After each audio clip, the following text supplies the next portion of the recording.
Hello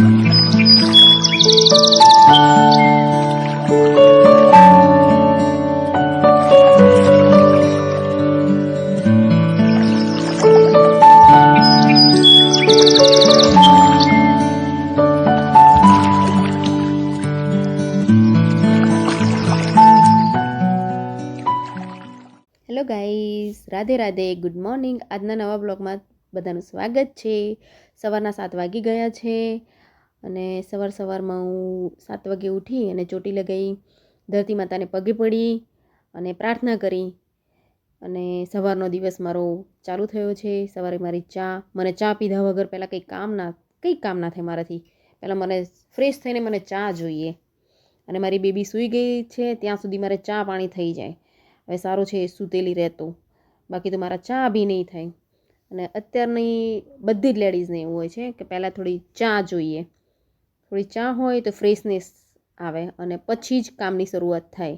તો મેં ચા અને નાસ્તો, મસાલા બ્રેડ બનાવી છે અને ચા નાસ્તો કરીને પછી આગળના બધા જ કામ હું કરીશ. ત્યાં સુધી મારી કેયું સૂતેલી છે ત્યાં સુધી બધા મારા કામ થઈ જાય તો સારું છે. ઉઠી ગઈ. હજુ તો વાત કરું છું ત્યાં તો એ ઉઠી ગઈ અને ઉઠીને તરત મમ્મા બસ એક જ રટન હોય ને ચા દૂધું. જો એને ઘોડિયામાં સૂવાની ટેવ છે. હજુ તો 2.5 વર્ષની છે એટલે એને ઘોડિયામાં સુવડાવું છું. અને મારી પગની તકલીફ છે. હવે જો એને પહેલાં ચા જોઈએ. મારી બ્રેડ એક બાજુ શેકાય છે અને એને બેસાડી છે રસોડા ઉપર. જો છે ને, દેખાય છે ને કેવું. મારી એક બાજુ નાસ્તો તૈયાર થાય છે, એક બાજુ એને ચા દૂધું પીવું છે. કેટલી બધી તકલીફો છે પણ જો છે ને, એને પાછું એના કપમાં જ દૂધને ચા પીવું જોઈએ. એને એ બીજા કોઈ કપમાં કે બીજા કોઈ વાસણમાં બી એ ચા દૂધ નથી પીતી. મારા હસબન્ડને બી બહુ ભાવતી બ્રેડ, મસાલા બ્રેડ, પણ અત્યારે મારા હસબન્ડ મારી જોડે નથી. એ આઉટ ઓફ કન્ટ્રી છે, અમેરિકા. જો ચા બી થઈ ગઈ છે. હવે નાસ્તો કેયુને તો ચા પાણી કરી લીધું. હવે મમ્માનો વારો છે. જો હવે છે ને ચા નાસ્તો કરી લઉં, ત્યાં સુધી એને રમાડતી જાઉં અને હું ચા પાણી કરી લઉં. પછી આગળના બધા જ કામ ચા પીને પછી જોઈશ. હવે મારા જે બી કામ છે એ મારા ગળામાં થોડુંક ખરાશ જેવું છે. જો છે ને, મને ચા પાણી કરીને પછી તરત મને રસોડું મારું ક્લીન જોઈએ. મને એકદમ નેટ એન્ડ ક્લીન રસોડું જોઈએ. પછી બીજું બધું જ કામ હું ચાલુ કરું છું ઘરનું. હવે જો મારા બાબાનો રૂમ છે, એ સ્કૂલે ગયો છે, સવારે 2 વાગે આવશે. ત્યાં સુધી હું એના રૂમને બધું રેડી કરી નાખીશ અને આવશે એવું એટલું ગંદુ રૂમ કરી નાખશે ને એનો. અત્યારે જો હું કમ્પ્લીટ એનું રૂમની સાફ સફાઈ કરું છું, પછી કચરું વાળીશ ને પોતું કરીશ, ઘરની બધી સાફ સફાઈ કરી નાખીશ હું. ત્યાં સુધીમાં મારો બાબો આવી જશે 2 વાગે છે ને. એની ચાદર સમેટીશ ને સરસ મજાનો એનો રૂમ રેડી કરી દઈશ. બધું ઝાપટ ઘરની બધી જ ક્લિનિંગ કરી. હવે જો મારી બેબી છે ને, એનું નામ કેવું છે, એ 2.5 વર્ષની છે. જો એ મોબાઈલ આપ્યો છે, એને કીધું ભગવાન છે તું જુઓ, પ્રાર્થના કર, પણ નહીં, મને મોબાઈલ આપ મમ્મી. અને મોબાઈલ આપીને જો મેં કચરો બી લગાવી દીધો છે બહાર સુધી. અને હવે આગળ બધા કામ કરતી જઈશ ધીરે ધીરે ને એને રમાડતી જઈશ. જો કચરા પોતું ઘરમાં થાય પછી જ મારે પૂજા પાઠ થાય. મારો એક નિયમ છે, પહેલાં બધું જ ઘરનું કામ કરીને પછી હું નાહવાની વાત કરું. બાકી મને પહેલાં નાહવું નથી ગમતું. હું ફટાફટ બધું કામ પૂરું કરી નાખું છું. મારી પગની તકલીફ છે થોડીક, એટલામાં એના પપ્પાનો ફોન આવે છે અમેરિકાથી. જો એને જોવા માટે છે ને, એ જો પોતું લઈને ફરે છે.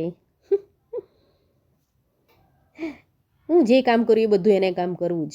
એની પપ્પા જોડે વાતો કરે છે ને. એના પપ્પા નાની હતી 5 મહિનાની ને અમેરિકા ગયા છે. તો અત્યારે તો હું, મારી નાની કેયુ અને મારો મોટો સન છે, એ રહીએ છીએ.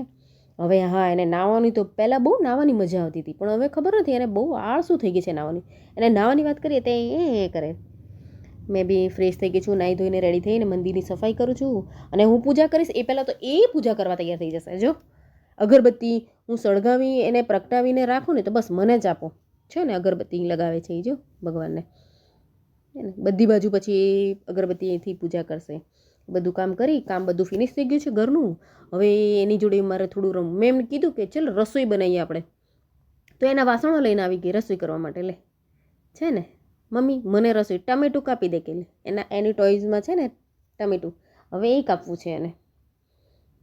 જો હવે એની જોડે અડધો કલાક રમીશ ને પછી હું રસોઈ કરીશ. જો રસોઈનો ટાઈમ 12 વાગી ગયા છે અને રસોઈનો ટાઈમ થઈ ગયો છે. શાક બનાવ્યું છે, એક બાજુ શાક ને એક બાજુ રોટલી.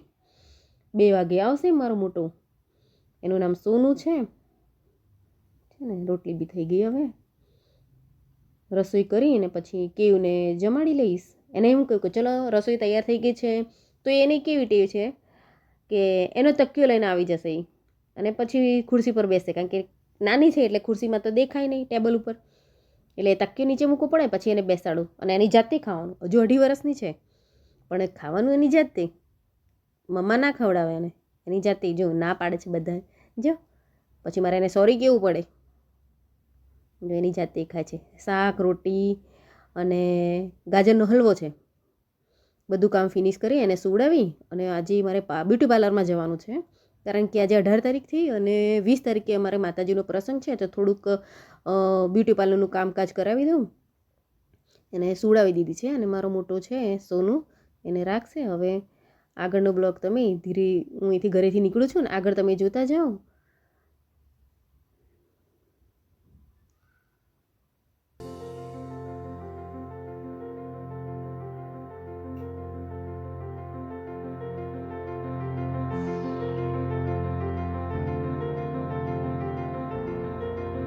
બ્યુટી પાર્લરનું કામ ફિનિશ કરીને હવે રિટર્ન ઘરે જાઉં છું. ઘરે જઈને ફ્રેશ થઈશ અને પછી સાંજની તૈયારી કરીશ. સાંજની રસોઈ તૈયાર થઈ ગઈ છે. એમાં આજે પનીર ટીકા મસાલા અને પરોઠા અને છાશ.